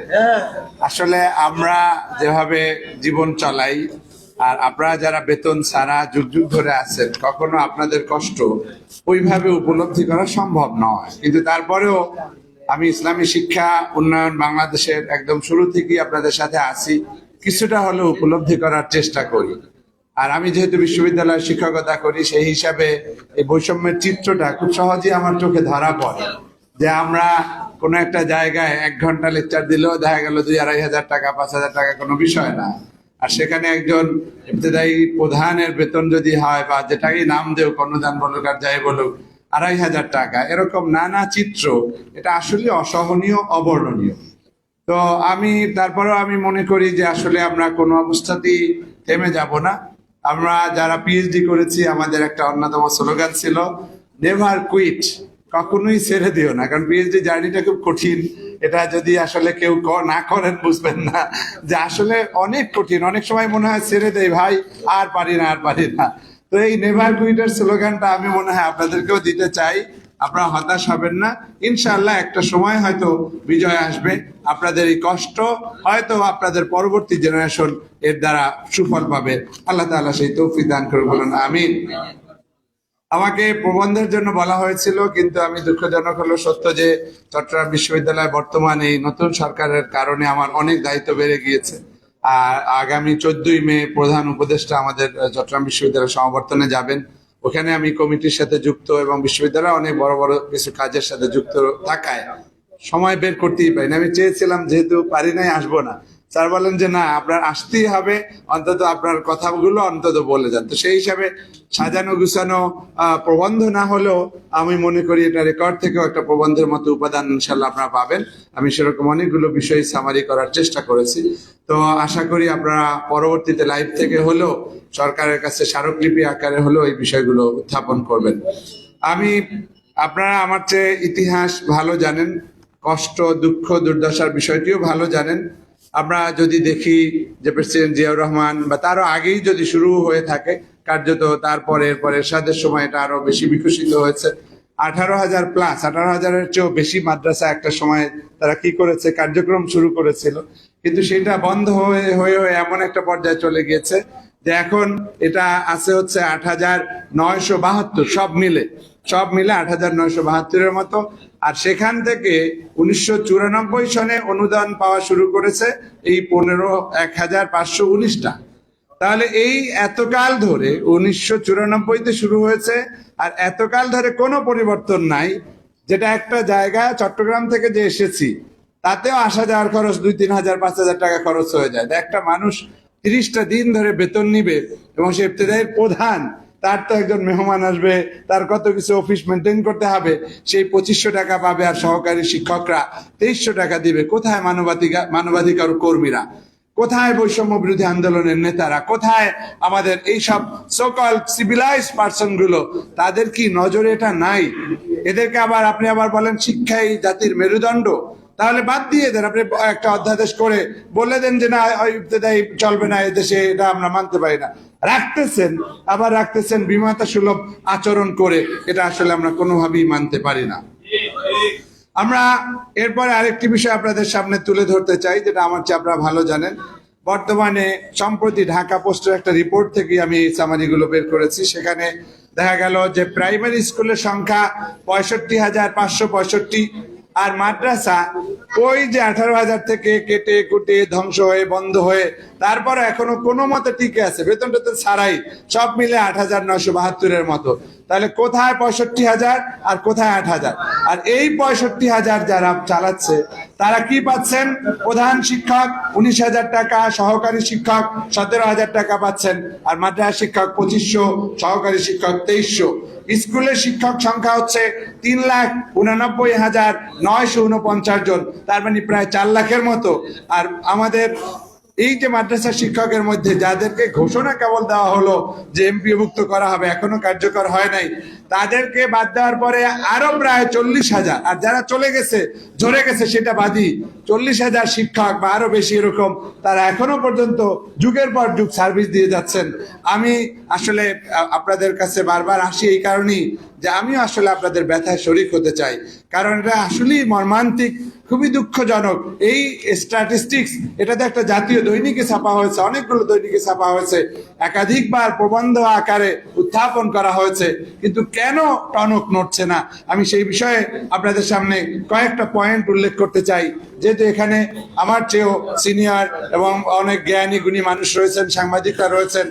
একটা দেশ কিভাবে পরিচালিত হয়, একটা রাষ্ট্র কিভাবে পরিচালিত হয়, সেই বিষয়গুলো যদি একটুখানি হলেও আপনারা চিন্তা করেন, তখনই বুঝতে পারবেন যে আসলে আমাদের দুর্দশাটা কোথায়। আপনারা নিশ্চয়ই জানেন হান্টিংটনের একটা theory, the clash of civilization. সেই থিওরিতে তিনি বলেছেন, বিশেষ করে সোভিয়েত ইউনিয়নের পতনের পরে তিনি দেখিয়েছেন, হার্ভার্ডের একটা রিভিউ জার্নাল, একটা অত্যন্ত গবেষণা জার্নালে এটা পাবলিশ হয়েছে, সেই আলোকেই পুরো বিশ্ব ব্যবস্থা চলতেছে। তারা দেখাচ্ছে ভবিষ্যৎ সভ্যতা ওয়েস্টকে চ্যালেঞ্জ করার ইসলাম। এই হ্যান্টিংটনের যে থিওরি ক্লাশ অফ সিভিলাইজেশন, সভ্যতার দ্বন্দ্ব, সেটারই পরিমার্জিত রূপ হচ্ছে ওয়ার এগেইনস্ট টেরোরিজম। এরকম ধাপে ধাপে তারা আসলে সারা বিশ্বব্যাপী মুসলমানদের অগ্রগতি উন্নতিকে বাধাগ্রস্ত করার জন্য তারা সুকৌশলে কাজ করে। আর আপনারা জানেন প্রায় 2006-07 দিকে মাহাথির মোহাম্মদ মালয়েশিয়াতে একটা আন্তর্জাতিক কনফারেন্স করেছিলেন ওআইসির, যেটা শীর্ষ কনফারেন্স যেটা হয়েছিল। সেখানে তিনি একটা কথা বলেছিলেন যে আমাদের একটা গোষ্ঠীর কথা বলেছে যে ইহুদিরা বিশ্ব শাসন করে by proxy, Jewish people are ruling the world by proxy. মাহাথিরের এই কথা আপনারা সাধারণ মানুষ বোঝেন আর না বোঝেন, আমরা যারা একটু হলেও এই আধুনিক বিষয়গুলো নিয়ে ঘাটাঘাটি করি আমাদের কাছে এটা স্পষ্ট। আজকে আপনারা যারা খুঁজে পান না যে 90% মানুষের কথায় কেন দেশ চলে না, আপনারা যারা খুঁজে পান না 90% মানুষের এই ধর্মীয় চিন্তা চেতনার আলোকে কেন শিক্ষা ব্যবস্থা পরিচালিত হয় না, এর মূল কারণ হচ্ছে এই আজকে আমরা বিশ্ব রাজনীতির শিকার। আজকে ব্রিটিশ এখান থেকে চলে গেলেও আজকে তাদের যে বিভিন্ন ধরনের প্রেতাত্মা, তাদের বিভিন্ন ধরনের বেনামে যারা বিশ্ব পরিচালনা করে তারা কিন্তু ঠিকই রয়েছে। বিএনপি আসুক, আওয়ামী লীগ আসুক, অন্য যে কোনো সরকার আসুক, এই চক্রটা গোপনে গোপনে কাজ করে। সারা পৃথিবী যখন নিয়ন্ত্রণ করতে পারে, এই বাংলাদেশের মতো ক্ষুদ্র একটি রাষ্ট্র পরিচালনা করা, নিয়ন্ত্রণ করা তাদের জন্য কোনো কঠিন নয়। সেই কারণে আমরা দেখি প্রেস ক্লাবে আমরা কনফারেন্স করি, এগুলো গোয়েন্দা সংস্থার রিপোর্ট যাওয়ার কথা, সাংবাদিকতার মাধ্যমে পত্রপত্রিকায় যাওয়ার কথা, না আসে মিডিয়ায়, না পাওয়া যায় গোয়েন্দা তৎপরতার মাধ্যমে কোনো ধরনের পজিটিভ রিপোর্ট। এর মূল কারণ হচ্ছে ওই যে বিশাল শক্তি যারা কখনো নিজেদের পরিচয় দেয় না, আড়ারে আলারে তারাই ঠিক করে কে উপদেষ্টা হবে, তারাই ঠিক করে কে সচিব হবে, আমরা কিন্তু সেটা টের পাই না। এই কারণে আমরা, আপনি যতই আশাবাদী হন যে সরকারি আসুক, ওই শক্তির মোকাবেলায় নিজস্ব শক্তি যখন আপনি প্রতিষ্ঠিত করতে না পারবেন, আপনার এই স্বপ্ন বাস্তবায়ন হবে না। আরেকটি বিষয় বলছি, আমরা শুধুমাত্র জায়নবাদী ইহুদিদের কথা বললেই হবে না। আমাদের পার্শ্ববর্তী দেশ ভারতীয় যে আগ্রাসন, সেটাও আপনারা দেখেছেন যে প্রতিবার 2018-তে সার্কুলার হয়ে গেল, সবকিছু হয়ে গেল, তারপর কেন আটকা থাকলো? প্রধানমন্ত্রীর ঘোষণার পরেও তারপরে কিভাবে আটকা থাকে? তাহলে বোঝাই যাচ্ছে যে এখানে বিদেশি গোয়েন্দা সংস্থা অথবা বিদেশি যে আগ্রাসন, অপতৎপরতা, আধিপত্যবাদ, তার কারণেই কিন্তু আজকে মাদ্রাসা, ইসলামী শিক্ষা, ইসলামী রাজনীতি, ইসলামী অর্থনীতি, ইসলামী ব্যাংকিং সবগুলোই চ্যালেঞ্জের মধ্যে পড়েছে। এখনো আমরা সেই ঝুঁকি মুক্ত নয়। আমরা সম্প্রতি দেখেছি নারী সংস্কার কমিশন যে সকল সুপারিশ করেছে, গতকালকে জুমায় আমি পয়েন্ট ধরে ধরে প্রায় 1 ঘন্টা ধরে আলোচনা করেছি। আপনারা পড়েননি, পত্রিকায় দেখেছেন, পড়লে আপনার লোম দাঁড়িয়ে যাবে, শিহরিত হয়ে উঠবেন। অনেক ভয়াবহ কথা সেখানে উল্লেখ করা হয়েছে। তারা এই সরকারের সময় এই কমিশন কিভাবে সেকুলারিজম প্রতিষ্ঠার করার কথা বলে, তারা সংবিধান থেকে আল্লাহর প্রতি পূর্ণ আস্থা বা এই বিষয়গুলো পুরোপুরি বাতিল করে পুরো সেকুলার একটি করার জন্য তারা সুপারিশ করেছে, যেটা তেমন মিডিয়ায় আসে নাই। মিডিয়ায় এসেছে ওই যে বেশ্যাদেরকে শ্রমিক হিসাবে স্বীকৃতি দেওয়া অথবা উত্তরাধিকারের বিষয়টি, ভিতরে কিন্তু আরো অনেক বিষয় রয়েছে।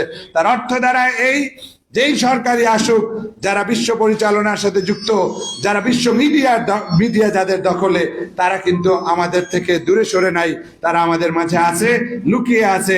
তারা সরকারকে প্রভাবিত করে, প্রশাসনকে প্রভাবিত করে।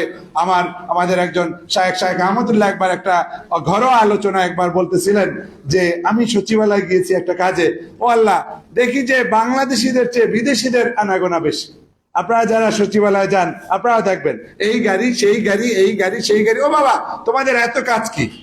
আজকে এনজিওদের বিশাল বাজেট, কখনো ভেবেছেন তাদের এত কাজটা কি?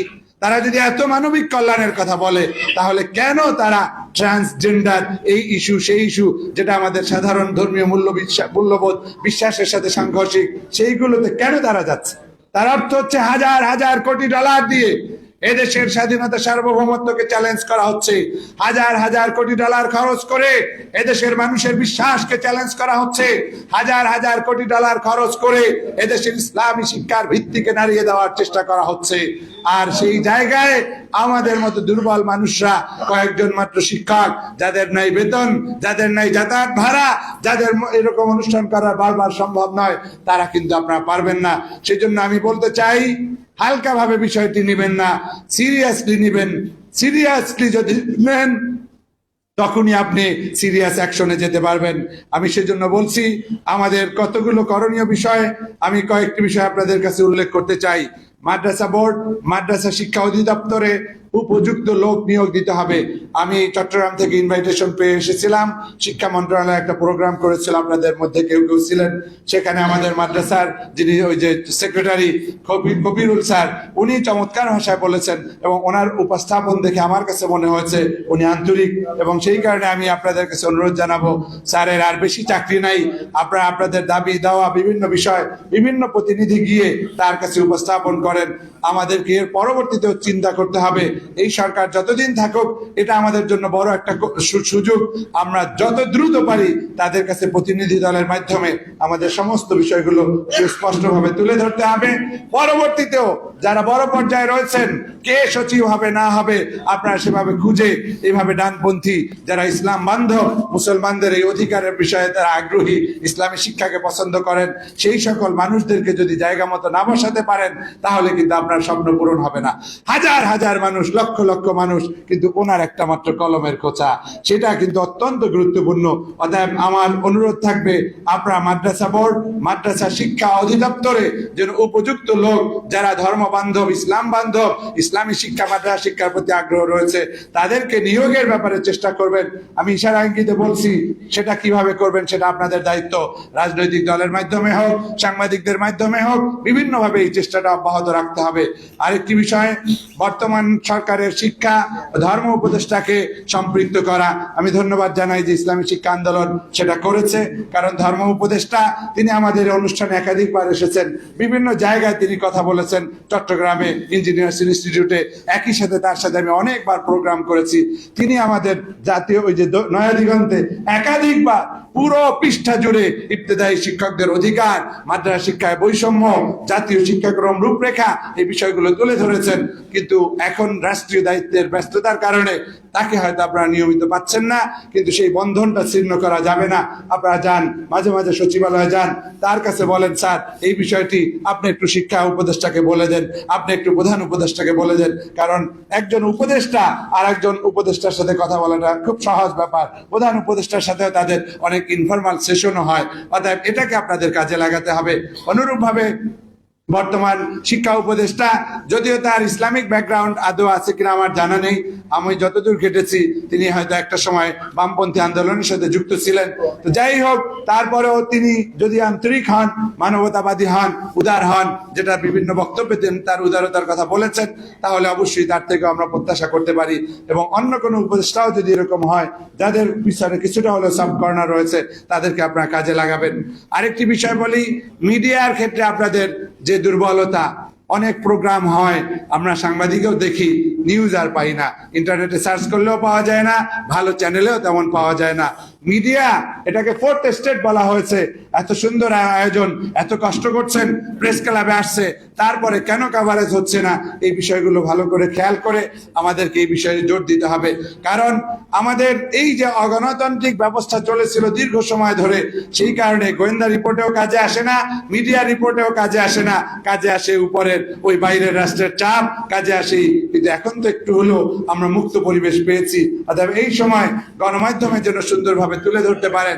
মিডিয়া হচ্ছে একটা বিপ্লবের মূল নায়ক, যে কোনো ভালোকে যদি ভালো করে তুলে ধরতে পারে তাহলেই হবে। অর্থাৎ মিডিয়ার বিষয়টি আপনারা জোর দিবেন। আরেকটি বিষয় বলি, ইসলামী এবং দেশপ্রেমিক রাজনীতিবিদদেরকে সম্পৃক্ত করতে হবে। আজকে আমরা এখানে যারা কথা বলছি, কিন্তু রাজনীতিবিদরা বার্গেনিং এ চলে যায়, সরকারের সাথে দেখা করে, উপদেষ্টাদের সাথে দেখা করে, সচিবদের সাথে দেখা করে, আপনি জামাত ইসলামের আমিরের সাথে দেখা করেন, বিএনপির মহাসচিবের সাথে দেখা করেন, এরকম ইসলামী আন্দোলন বাংলাদেশের আমিরের সাথে দেখা করেন। প্রত্যেকটা রাজনৈতিক দল যারা মাদ্রাসা শিক্ষা পছন্দ করে, ইসলামী শিক্ষা পছন্দ করে, এই বিষয়ে তারা আন্তরিক, তাদের মাধ্যমে ভয়েসটা দেন, তখন এটা আরো জোরালো হবে। আমাদের এই নিউজ তেমন কাভারেজ হয় না, কিন্তু আজকে যদি মির্জা ফখরুল ইসলাম এখানে থেকে একটা ঘোষণা দেন, সেটা অনেক কাভারেজ পাবে। জামাত ইসলামের আমির যদি ঘর বলেন সেটা অনেক কাভারেজ পাবে। অর্থাৎ প্রয়োজনে তাদের সাথে আপনারা বসেন, মত বিনিময় করেন, আপনাদের দাবিনামাগুলো প্রত্যেকটা রাজনৈতিক দলের যারা শীর্ষস্থানীয় ব্যক্তিবর্গ রয়েছে তাদের কাছে তুলে ধরেন, তাদের মাধ্যমে সরকারকে কনভিন্স করা তুলনামূলকভাবে সহজ হবে। আরেকটি বিষয়, বর্তমান সময়ে যেহেতু বৈষম্য বিরোধী আন্দোলনের ছাত্র যারা, ওরা ইয়াং হলেও ওরা অত্যন্ত তৎপর। ওদের মধ্যে অনেকে রয়েছে যারা মাদ্রাসার ছাত্র, দারুন নাজাতের ছাত্র, তারপরে আমি দেখেছি ইবেন নেসারাবাদের ছাত্র, সার্সিনা বিভিন্ন জায়গার ছাত্ররাও যেহেতু যুক্ত ছিল মাদ্রাসার ছাত্ররা। অতএব ওদের মাধ্যমেও আওয়াজটা তুলতে হবে। আমরা আন্দোলন করেছি বৈষম্য বিরোধী, কেন আজকে মাদ্রাসায় বৈষম্য? এই বিষয়টি আপনারা আজকে হয়তো মিস করেছেন। অন্য কোনো প্রোগ্রামে বৈষম্য বিরোধী আন্দোলনের, বিশেষ করে মাদ্রাসা ব্যাকগ্রাউন্ডের যারা শীর্ষ পর্যায়ের ছাত্র রয়েছে ওদেরকে তুলে ধরেন। আমি দেখেছি আপনাদের দুই একটা প্রোগ্রামে ওরা এসেছিল, হাসানাত বা অন্য যারা এসেছিল, ওদেরকে বারবার সম্পৃক্ত করেন, যার মাধ্যমে সরকারের কাছে এই মেসেজটা সুস্পষ্ট ভাবে যেতে হবে যে কেন এই বৈষম্য। আমি লাখ টাকা বেতন পেয়েও আমার ঋণ শেষ হয় না, আর আপনি 2000 টাকা বেতন দিয়ে কিভাবে সংসার চালাচ্ছেন? তার মানে হচ্ছে নানা রকমের কষ্ট, দুঃখ, দুর্দশা, এটা যথাযথভাবে তুলে ধরতেই হবে। আরেকটি বিষয় একটু আগেও বলেছিলাম যে গোপন বাধাগুলো চিহ্নিত করতে হবে। কারা আটকাচ্ছে, কোন জায়গায় আটকা পড়ছে, সেই জায়গাগুলো চিহ্নিত করেন এবং সমাধান করেন। আরেকটি বিষয় আমি বলতে চাই যে আজকে আমাদের শিক্ষা ব্যবস্থা সব জায়গায় বামপন্থী বলি অথবা ইসলাম বিদ্বেষী বামপন্থী যারা, অথবা ধর্ম বিদ্বেষী মানুষ, শিক্ষাবিদ, অফিসার এবং নানা ধরনের মানুষরা যাদের প্রভাব রয়েছে, ফাইল দেওয়া থেকে শুরু করে, সেটার মোকাবেলায় আপনাকেও যোগ্য মানুষ তৈরি করতে হবে। আপনার সন্তানকে আপনি পারেন নাই, আপনার সন্তানের কাছে কেঁদে গিয়ে ওসিয়তনামা রেখে যান, বাবা তুই একদিন সেক্রেটারি হোস, তুই একদিন এমপি হও, মন্ত্রী হও, তুই একদিন ইউনুস হ, যাতে করে এই বৈষম্য দূর হয়। আমাদের যোগ্য জেনারেশন যদি আমরা তৈরি করতে না পারি, আমাদের জ্ঞানগত, বুদ্ধিভিত্তিক, আধ্যাত্মিক শক্তিতে যদি আমরা বলিয়ান হতে না পারি, তাহলে কিন্তু আমরা এই বিশ্বব্যাপী যে ষড়যন্ত্র ইসলাম এবং মুসলমানদের বিরুদ্ধে, সেটা আমরা মোকাবেলা করতে পারবো না। অতএব আমি অনুরোধ জানাই, আপনারা যে দাবিগুলো জানিয়েছেন সেগুলো আমার নোট করা রয়েছে, সেগুলোর বিষয়ে শুধুমাত্র আপনাদেরকে একটু মনে করিয়ে দেওয়া, যেহেতু পয়েন্টটি এরকম যে আপনারা জাতীয়করণের ঘোষণার কথা বলেছিলেন, সরকার বলেছে আমরা জাতীয়করণ করব। তারা দুই ধাপে করেছে যে 2025-এ করবে 1519, আর 26-এ করবে 26-27 মিলে, বাকিগুলো তারা এভাবে এমপিওভুক্ত করে ক্রমান্বয়ে জাতীয়করণের দিকে যাবে। এখন প্রয়োজন এটাকে বাস্তবায়ন করা। আপনারা প্রয়োজনে যেই টাইম ফ্রেম তারা দিয়েছিল, তাদের একটা টাইম ফ্রেমের মধ্যে ছিল এরকম যে মার্চ 2025-এর মধ্যে স্থগিতাদেশ প্রত্যাহার করবে। 2018-তে যে দেওয়া হয়েছিল, যে স্থগিত আদেশ করা হয়েছে, প্রত্যাহার হয়েছে কিনা, মার্চ তো শেষ, এখন এপ্রিল, তাহলে তার সরকারের কাছে যান, যারা ঘোষণা দিয়েছিল প্রয়োজনে সেই সচিবের কাছে দেখা করেন, স্যার আপনারা তো বলেছিলেন মার্চে স্থগিত আদেশটা আপনি উদ্যোগ করবেন, কেন করেননি? আমরা আবার আন্দোলনে যাব, এখনই আপনারা দ্রুত সেই ব্যবস্থা গ্রহণ করেন। এরপরে সরকার বলেছে 2025-এর জুন থেকে কোর্টবিহীন মাদ্রাসাকে কোর্টভুক্ত করবে। তাহলে জুনও তো কাছাকাছি চলে আসছে, এপ্রিল, মে, জুন, আর মাত্র 1.5 মাসের মতো বাইরেও কম সময়। আপনারা এটার জন্য মানসিকভাবে প্রস্তুত হন, যাতে করে তারা যে ওয়াদা করেছে সেটা যেন তারা রক্ষা করে। মার্চ 2025-এর মধ্যে বেতন ভাতা নীতিমালা বাস্তবায়ন কিন্তু এখনো হয়নি। আমি আজকেও দেখেছি ওয়েবসাইটে রয়েছে, কিন্তু বাস্তবায়নের জন্য আমাদের অবশ্যই চাপ দিতে হবে। তারা বলছে বাস্তবায়ন করবে, কিন্তু এটা যেন বাস্তবায়ন হয়। অফিস সহায়ক নিয়োগের বিষয়টি, এটা তারা উল্লেখ করেছে নীতিমালায়। যদি নীতিমালা বাস্তবায়ন হয় তাহলে অবশ্যই এটা বাস্তবায়িত হবে। প্রাক ইবতেদায়ী চালু নীতিমালায় অন্তর্ভুক্ত করা হয়েছে, আমরা এই জন্য সরকারকে সাধুবাদ জানাই। তবে আপনাদের পক্ষে যেহেতু মিডিয়া রয়েছে, মিডিয়া ফলাও করে প্রচার করেছে 40 বছরে নতুন করে আবার একটি ইতিহাস তৈরি হচ্ছে, 40 বছর ধরে জমে থাকা ক্ষোভ, ব্যথা, বেদনা, কষ্ট দূর হতে যাচ্ছে, এরকম নানাভাবে নিউজ করেছে। আপনাদের সেই নিউজের কাটিং সহ সচিবের কাছে যান, প্রয়োজনে প্রধান উপদেষ্টার সাথে সাক্ষাতের ব্যবস্থা করেন। তবে আমি বলবো, যেহেতু এখন ওপেন যুগ, ডিজিটাল মিডিয়ার যুগ, আপনারা এমন কোনো অসৌজন্যমূলক, অভদ্রচিত কথাবার্তা বলবেন না, যার দ্বারা যারা এই কাজ করতে আগ্রহী তারাও আবার বেঁকে বসে, তারাও কষ্ট পায়। সেরকম কথা না বলে আপনারা সৌজন্যমূলক ভাবেই কৌশলী হয়ে আপনারা অগ্রসর হন। ইনশাআল্লাহ আল্লাহ তাআলা আমাদের সেই তৌফিক দিবেন এবং আমরা সফল হতে পারবো। আরেকটি বিষয় আমি আপনাদের কাছে বলতে চাই, আপনাদের আলোচনার বিষয়ের মধ্যে 3টি বিষয় ছিল। একটা হচ্ছে ইবতেদায়ী মাদ্রাসার যে সমস্যা, আরেকটি ছিল প্রত্যেকটা জায়গায় আমরা প্রত্যেকটা উপজেলায় থানায় একটা হচ্ছে দাখিল পর্যায়ে চাই, সরকারি চাই, ফাজিল অথবা কামিল পর্যায়ে চাই, মহিলা মাদ্রাসা সরকারি চাই। আমিও মনে করি অবশ্যই এটা যৌক্তিক দাবি। অন্তত পক্ষে আপনি যেমন মডেল মসজিদ করে চাচ্ছেন যে একটা মডেল দেখানোর জন্য এক একটা সরকারি মাদ্রাসা এক একটা মডেল হোক, আমিও সেই বিষয়টি জোরালোভাবে সরকারের কাছে দাবি জানাচ্ছি। আরেকটি বিষয়, সরকারি আলিয়া মাদ্রাসার যে 3টি মাদ্রাসা রয়েছে, ঢাকা, রাজশাহী, আর একটা কোথায় সিলেটে, তো সিলেট, বগুড়া, 4টা এখন হ্যাঁ। তো এই যে বিষয়গুলো রয়েছে সেখানে আমি আইডেন্টিফাই করেছি অনেক সমস্যা। এই সমস্যাগুলোর সমাধান অতি সত্বর করা দরকার। শিক্ষক সংকট, শিক্ষক যায়, তারা বলে আমাদের কলেজ থেকে আসতে চায় না, নানা শ্রুতোয় শিক্ষকের অনেক সংকট, তাদের প্রশিক্ষণও যথাযথভাবে তারা পায় না, অবকাঠামোগত দুর্বলতা, কলেজ ইউনিভার্সিটিগুলো প্রতি বছর নতুন নতুন বিল্ডিং পায়, আর আমার সরকারি আলিয়া মাদ্রাসা নাম দেওয়া হয়, পুরনো ভেঙে যাচ্ছে, পড়ছে যাচ্ছে, তারপরেও নজর নাই। এটা আমরা কোনোভাবেই মেনে নিতে পারি না। আর শিক্ষার্থীরও অভাব দেখা শুরু হয়েছে। নামে সরকারি মাদ্রাসা, কিন্তু ফেসিলিটি যখন পায় না তখন কিন্তু এরা শিক্ষার্থীরও অভাব বোধ করে, শিক্ষার্থীরা ওখানে আগ্রহী হয় না, ঝরে পড়ে। তো আমি এই বিষয়েও আপনাদের এবং সরকারের মিডিয়ার মাধ্যমে, সরকার গোয়েন্দা সংস্থার মাধ্যমে সরকারের দৃষ্টি আকর্ষণ করছি। আরেকটি বিষয় আমি জোরালোভাবে আপনাদের সামনে বলতে চাই, বৈষম্যের ব্যাপারে বলা হচ্ছে। আমি আমার আলোচনার শুরুতেও বলেছি, স্কুল এবং মাদ্রাসার মাঝে যে বৈষম্য, এটা অবশ্যই রোধ করতে হবে। আমরা নাগরিক, আমরাও ট্যাক্স দেই, আমরা ভোট দেই, আমাদেরও এনআইডি আছে। তাহলে কেন, কোন যুক্তিতে, কোন অজুহাতে আমাদের এই অধিকার দেওয়া হবে না? এটা আমাদের সাংবিধানিক অধিকারকে লঙ্ঘন করছেন, মানবাধিকার লঙ্ঘন করছেন। আন্তর্জাতিক বিভিন্ন ধরনের যে অধিকারের ব্যাপারে যে সংস্থাগুলো রয়েছে, সমস্ত এই অধিকারের আইনগুলোকে আপনারা ভায়োলেট করছেন। অতএব স্কুল এবং মাদ্রাসার মাঝে সব ধরনের বৈষম্য দূর করতে হবে। এটার তালিকা আমার চেয়ে আপনাদের ভালো জানা আছে। স্কুলে ফ্রি বই পায়, মাদ্রাসায় পায় না, ওদের টিফিন আছে, আমাদের নাই, এরকম হাজারো বঞ্চনার বিষয় আপনারা জানেন। আমি এক কথায় যেটা বলতে চাই, স্কুল এবং মাদ্রাসার বৈষম্য অবশ্যই দূর করতে হবে, সমান সুযোগ সুবিধা দিতে হবে। আরেকটি বিষয় হচ্ছে যে আমাদের ইসলাম এই যে ইবতেদায়ী শিক্ষকদের ট্রেনিং এর ব্যাপারে আপনি বেতনই দিচ্ছেন না, ট্রেনিং এর বিষয়টা অনেক দূরের, কিন্তু ট্রেনিং ছাড়া তো ভালো টিচার আশা করা যায় না। ট্রেনিং এর জন্য উপযুক্ত ব্যবস্থা করতে হবে, প্রয়োজনীয় অবকাঠামো অবশ্যই দিতে হবে। আমাদের অবকাঠামো ছিল ওই 18,000, তারা কিন্তু রেজিস্ট্রেশন এমনি পায় নাই, তারা কিন্তু ঠিকই ঘর করেছিল। আপনার সহযোগিতার অভাবে সেই মাদ্রাসাগুলো আজকে নষ্ট হয়ে গেছে, পচে গেছে, ভেঙে গেছে, চলে গেছে। কত বড় বৈষম্য, কত বড় অন্যায়! আমরা অবশ্যই এর প্রতিকার চাই। আরেকটি বিষয় হচ্ছে সামগ্রিক দিক দিয়ে মাদ্রাসা শিক্ষার উন্নয়ন শুধুমাত্র স্লোগান নয়, সামগ্রিক দিক দিয়ে মনে করতে হবে এটাও আমার প্যারালাল, আমার এটা জাতীয় শিক্ষার অন্তর্ভুক্ত। যেহেতু আজকে আমরা বিশ্ববিদ্যালয় পর্যন্ত শিক্ষক হচ্ছি, সচিব হচ্ছে, বিভিন্ন পর্যায়ে যাচ্ছে, তালবানি মাদ্রাসার ছাত্ররা যোগ্যতার প্রমাণ দিয়ে বিশ্ববিদ্যালয়ে আসছে, যোগ্যতার প্রমাণ দিয়ে বিশ্ববিদ্যালয়ের শিক্ষক হচ্ছে।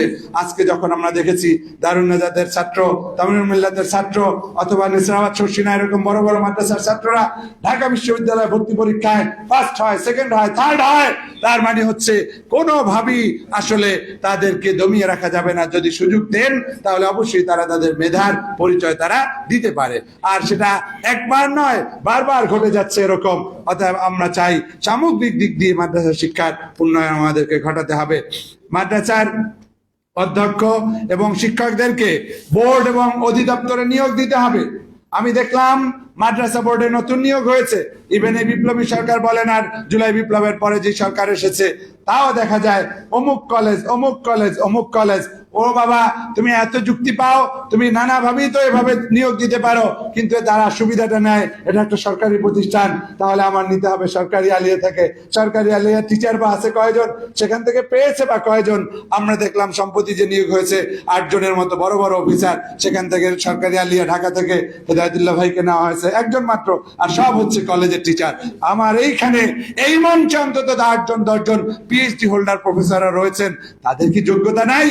আজকে আমি জোর দাবি জানাতে চাই, মাদ্রাসার অধ্যক্ষ, মাদ্রাসার শিক্ষক যারা যোগ্য, বিশ্ববিদ্যালয় থেকে অনার্স করেছে, মাস্টার্স করেছে, শিক্ষকতার অভিজ্ঞতা রয়েছে, সর্বদিক দিয়ে তারা বিসিএস দেওয়ার মতো যোগ্যতা এবং তার চেয়েও ভালো কোয়ালিফাইড রয়েছে।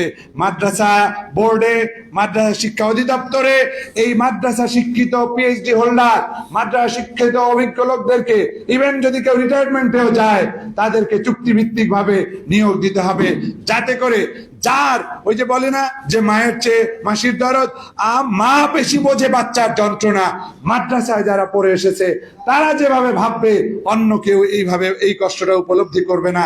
অতএব আমি এই জোর দাবি জানাচ্ছি, আপনারা নোট রাখেন এবং এগুলো উপস্থাপন করেন যে এই মাদ্রাসা শিক্ষার সাথে সংশ্লিষ্ট শিক্ষা মন্ত্রণালয় হোক, অন্য মন্ত্রণালয় যদি হয় সেখানেও মাদ্রাসার প্রতিনিধি লাগবে, যাতে করে আমাদের এই রিপ্রেজেন্টেশনটা পরিপূর্ণ হয়, যথাযথভাবে আমরা তুলে ধরতে পারি। আরেকটি বিষয় আপনাদের সামনে বলতে চাই, মাদ্রাসা কিভাবে গড়ে উঠেছে। আলিয়া হোক কমই হোক, সাধারণ মানুষের বিশ্বাস আস্থার জায়গা থেকে। আজকে মাদ্রাসায় হিজাব খুলে আপনারা বাধা দিচ্ছেন না, মাদ্রাসায় এই যৌন শিক্ষা ঢুকায় আপনারা বাধা দিচ্ছেন না, হবে না। আওয়াজ তোলেন, আওয়াজ তুলতে হবে।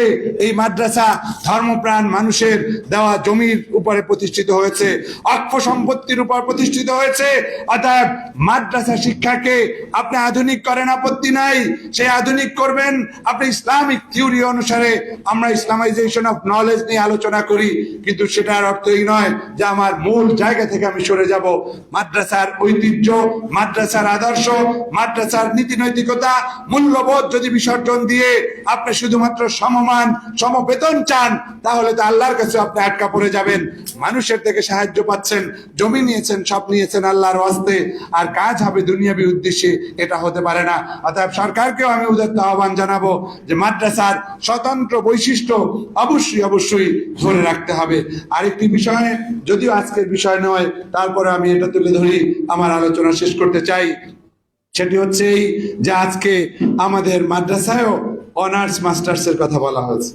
অনার্স মাস্টার্স নিয়ে আলাদা সেমিনার দরকার, আপনারা করেন, আমি আসবো আবারও প্রয়োজনে। অনার্স মাস্টার্সেও চরম বৈষম্য। অনার্স মাস্টার্সে শিক্ষকদের এমপিও ভর্তি হচ্ছে না, শিক্ষক নাই, লাইব্রেরি নাই।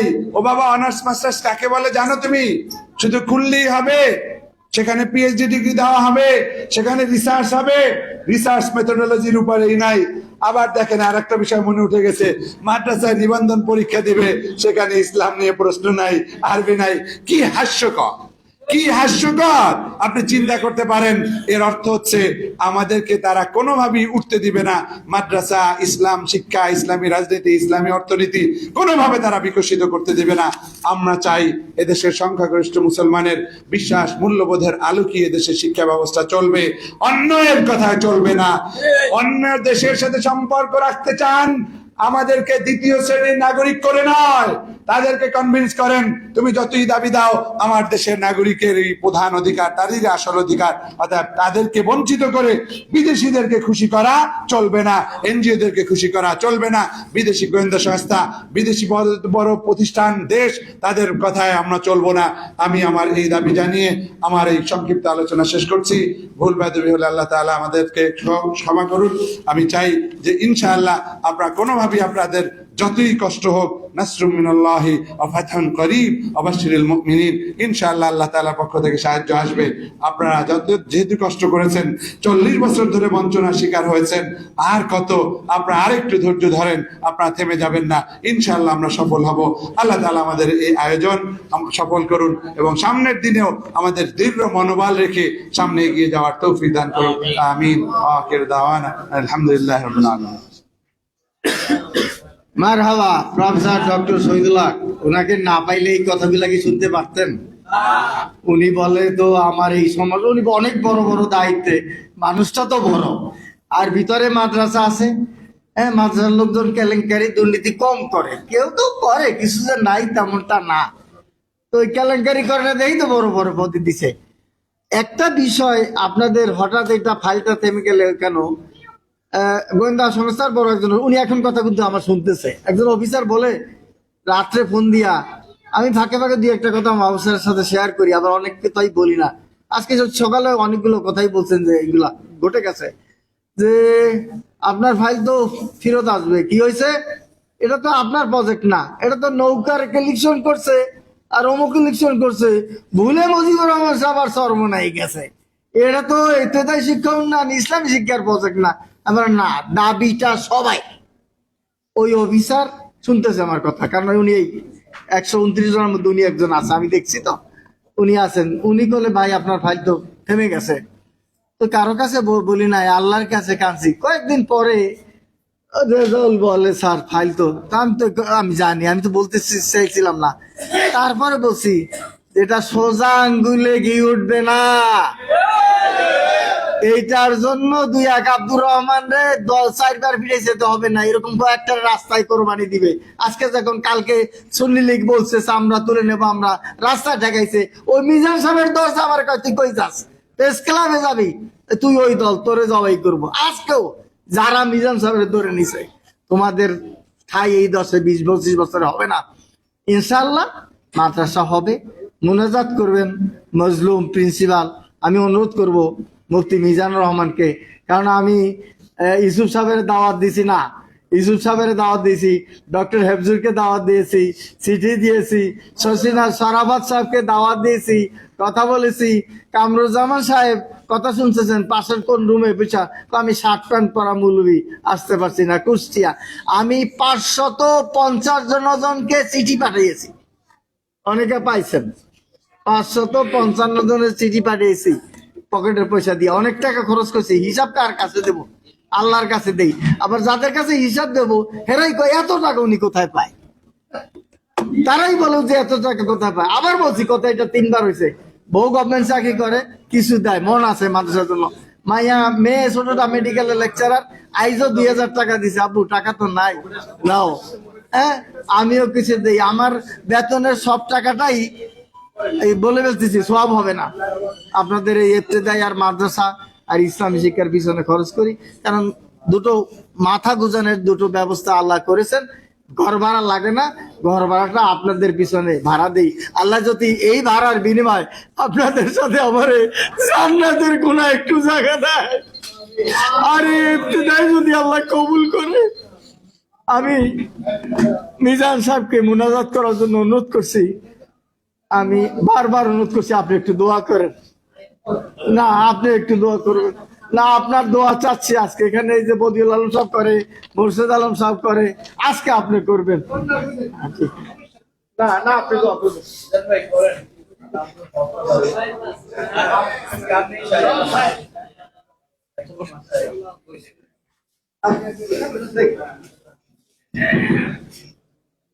اللهم صل على محمد وعلى اللهم بارك على محمد وعلى ال محمد كما باركت على ابراهيم وعلى ال ابراهيم انك حميد مجيد اللهم امين. ربنا ظلمنا انفسنا وان لم تغفر لنا وترحمنا لنكونن من الخاسرين. ربنا فاغفر لنا ذنوبنا وكفر عنا سيئاتنا وتوفنا مع الأبرار. ربنا أفرغ علينا صبرا وثبت أقدامنا وانصرنا على القوم الكافرين. يا رب العالمين يا أرحم الراحمين, মেহেরবানি করে আমাদের तमाम জীবনের গুনাহগুলি maaf করে দিন। আয় আল্লাহ, আমাদের নেক আমলগুলিকে আপনি কবুল করে নিন। আমাদের সালাম হাজার হাজার মাইল দূরে আমাদের নবীর রওজা মুবারকে পৌঁছাইয়া দিন। तमाम পৃথিবীর মাটির নিচে যত মুমিন মুমিনাত যারা পরিমাণ ঈমান নিয়ে অন্ধকার কবরে শায়িত, প্রত্যেকের রূহে পৌঁছাইয়া দিন। বিশেষ করে আমরা যারা হাত তুলেছি, আমাদের কারো আব্বা দুনিয়ায় নাই, কারো মা দুনিয়ায় নাই, আল্লাহ মেহেরবানি করে বাবা মার কবরগুলি জান্নাতের বাগান বানাইয়া দিন। আয় আল্লাহ, আজকের আয়োজনকে আপনি কবুল করে নিন। রব্বুল আলামিন ইসলামী শিক্ষা উন্নয়নের জন্য আয় আল্লাহ যে আয়োজন চলছে, যে চেষ্টা চলছে, জিহাদের সমান সওয়াব দিয়া দিন। আয় আল্লাহ মেহেরবানি করে যারা শিক্ষা ব্যবস্থার দায়িত্বে আছেন, আল্লাহ তাদেরকে সহি সমুজ সহি বুঝ দান করে দিন। আয় আল্লাহ, 90% মুসলমানের দেশে ইসলামী শিক্ষা নিয়ে বারবার কথা বলতে হবে। আয় আল্লাহ দয়া করে তাদেরকে বুঝ দান করে দিন। আয় রব্বুল আলামিন, অন্তর্বর্তীকালীন যারা দায়িত্বে আছেন, আয় আল্লাহ তাদেরকে বিপ্লবী সিদ্ধান্ত নেওয়ার তৌফিক দান করে দিন।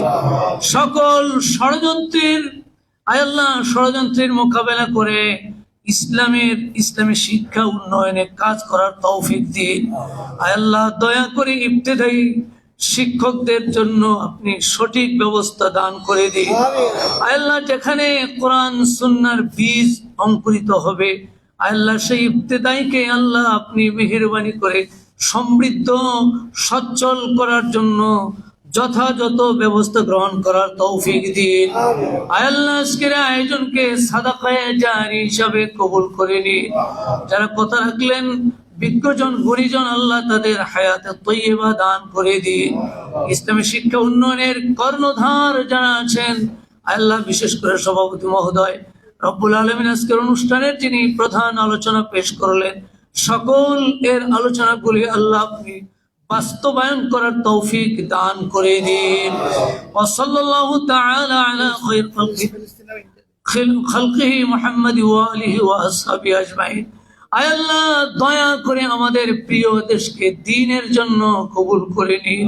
কোরআনের আলো দিয়ে এই দেশকে সাজানোর মতো ব্যবস্থা আপনি করে দিন। আয় আল্লাহ, সারা দুনিয়ার মুসলমানদেরকে হেফাজত করুন। আয় আল্লাহ, বিশেষ করে ফিলিস্তিনের যে ভাই বোনেরা রব্বুল আলামিন তাদের রক্তে রঞ্জিত হয়েছে ভূমি, আল্লাহ তাদের শহীদ শাহাদাতকে আপনি কবুল করে নিন। আয় আল্লাহ, ওই জালেমদেরকে রব্বুল আলামিন হেদায়েত নসিব করে দিন। আল্লাহ, মানবতার প্রেম, মানব প্রেমিক তাদেরকে হওয়ার তৌফিক দিন।